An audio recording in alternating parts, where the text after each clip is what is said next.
To quote Mark Grayson, I don't give a shit if you thought that finale was weak or boring, and I'm gonna need all of you to.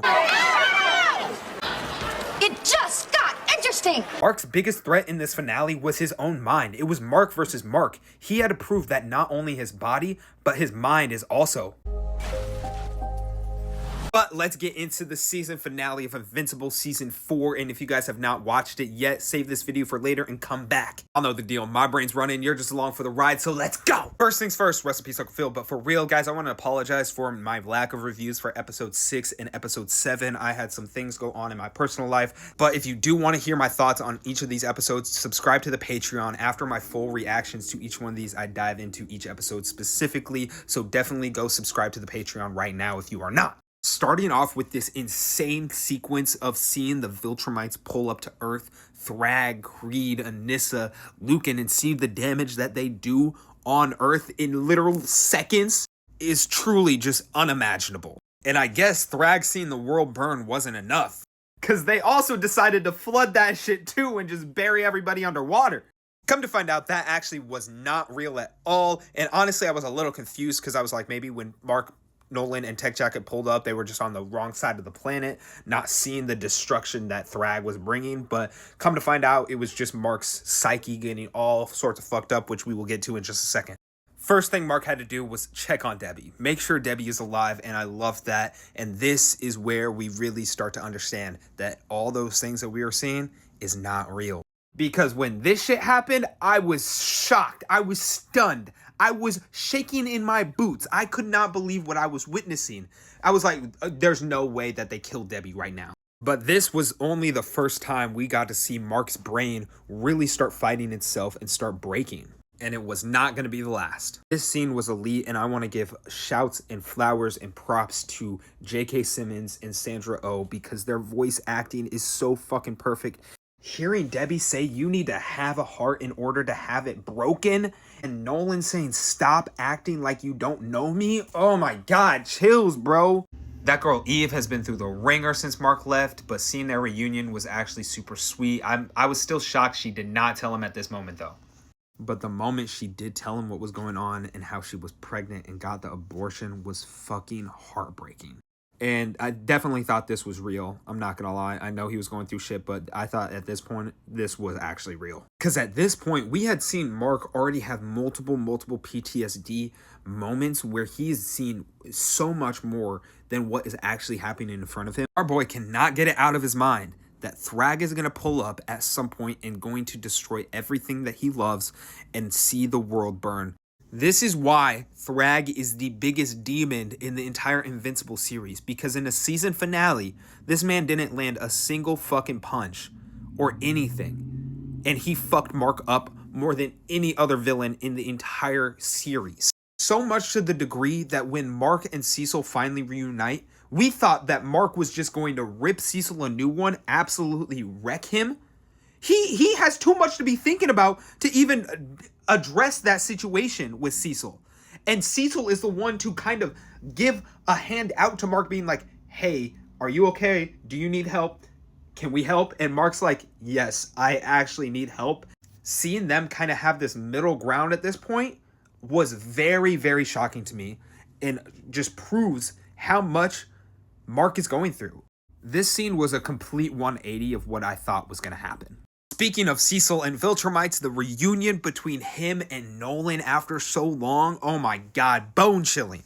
First, you have Nolan pull up to the spot where he beat the absolute shit out of Mark to reflect on his past mistakes, really going inward with himself, being like, okay, let me look at what I've done.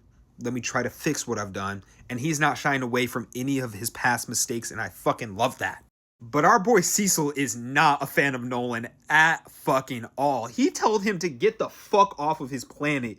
Even though, Cecil, bro, there are 37 Viltrumites living on your planet right now in complete disguise, which we will get to in just a second. But, bro, you might need Nolan. But you're right, Nolan's got to go check up on Oliver, and this time Debbie is coming with. Fucking Mom of the Year award goes to Debbie fucking Grayson, dude. She is this, I love this for her. The scene with Paul and Debbie was fucking amazing. Hearing Paul basically tell Debbie, this is the world that you live in. Why can't you go do that? Why can't you go up to space? That's what you want to do? Do it. You have the ability to do that. That's the world that you live in. It was fucking phenomenal. This is why, Paul, you are the GOAT.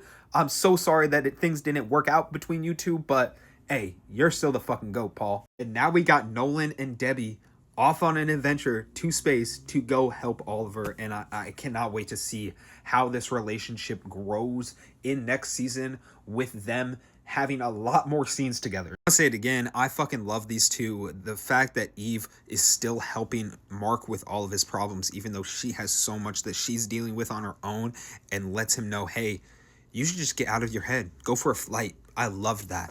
And I love moments like this, just Mark solo flying around, not even in the suit, the music, the cinematography, him alone with his own thoughts. I fucking love it every single goddamn time. And there could not have been a more perfect moment for Thrag, the menace, the demon himself, to just pull up. Just like when Thrag said last week, I choose death, Mark was quick with it and saw his face and instantly went after him, but obviously that didn't work. Bro was maneuvering, dodging him like it was nothing with his eyes fucking closed. Demon!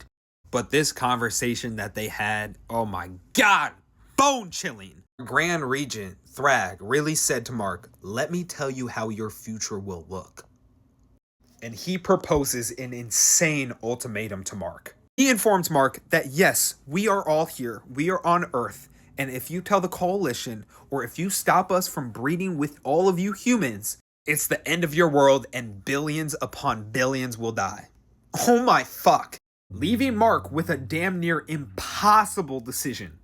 But we just spent the entire episode going through Mark's brain, playing out all of those worst case scenarios. All of that heavily influenced his decision in letting Thrag do what he wants to do and saying, fine, you can stay here, you can breed, you can do whatever you want, and I'm not going to interfere at all.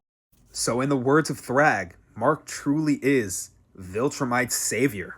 Now this is going to be very interesting moving forward because we know we're definitely still going to get a conflict between Thrag and Mark at some point. We're just going to have to wait until next season to see how that plays out. Now that Thetis is gone, our boy Alan is officially the leader of the Coalition of Planets. And what a fucking cliffhanger to leave us with. Not only does Thetis show Alan the Scourge virus, he tells him that it is time to use it against the entire Viltrumites, which means he would take out not only Nolan, but Mark and Oliver. Guys, Alan, you better not, bro. You fucking better not. I swear to God, I'll slime you out if you do, bro.